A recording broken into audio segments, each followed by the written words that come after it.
یعنی آپ لوگ وہ بے غیرت لوگ ہیں جو جو آپ کو جو ملٹری اسٹیبلشمنٹ کہتی ہے آپ اس کے اوپر دم ہلاتے ہوئے آگے جاتے ہیں۔ یعنی سمپل سی بات ہے کہ آپ کے اندر اگر غیرت نہیں ہے تو چھوڑ دیں ان عہدوں کو۔ آپ کو کہا تھا کہ یا ڈٹ جاؤ اور یا ہٹ جاؤ، لیکن اس کے اوپر آپ عمل نہیں کر سکتے۔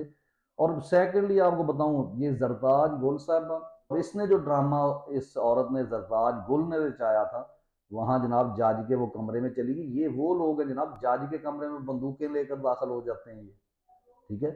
ان کے لیے وہ کیا معنی رکھتا ہے وہ جج، اور اس کو نہیں اٹھایا گیا۔ اور پھر یہی خاتون آپ کو ملی ہے کیک کاٹتے ہوئے، کیک کاٹا جا رہا تھا جس میں وہ سردار اعجاز، ایک یعنی پٹواریوں کا سربراہ جو سپیکر، وہ بیٹھا ہے، اور اس کے ساتھ یہ اس کی، یعنی اگر آپ کے اندر تھوڑی سی غیرت ہو، جیسے عمران خان صاحب نے کہا تھا نا کہ علی امین گنڈا پور نے اگر ملنا بھی تھا تو یہ جفیاں کیوں ڈال رہا تھا وہ محسن نقوی کو۔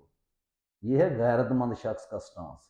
یعنی آپ کے اندر اگر غیرتی کوٹ کوٹ کر بھری ہوئی ہے تو آپ جناب کہہ دیں کہ ہم یہ بوجھ نہیں اٹھا سکتے، آپ چھوڑ دیں، آپ ریزائن کر دیں، اور آپ عوام کو ان کے خلاف نکلنا ہے۔ وجہ آپ کو بتا دوں، آپ کے سامنے شاہ محمود قریشی، اعجاز چودھری، یاسمین راشد صاحبہ، سرفراز چیمہ، یہ تمام کے تمام لوگ آج تک آپ ان کی ایک جھلک دیکھنے کے لیے ترسے ہوئے ہیں کہ یہ آپ کے سامنے آ جائیں۔ ان کو اٹھایا جاتا ہے، یہ بیمار ہوتے ہیں، ان کو جیلوں میں ڈالا جاتا ہے، پھر ان کو واپس جو ہے جیلوں میں ڈال دیا جاتا ہے، ہاسپٹل لے کے آتے ہیں۔ عمران خان کو آپ دیکھ نہیں سکتے، آپ مراد سعید یعنی نہیں پھر سکتا یہاں پہ۔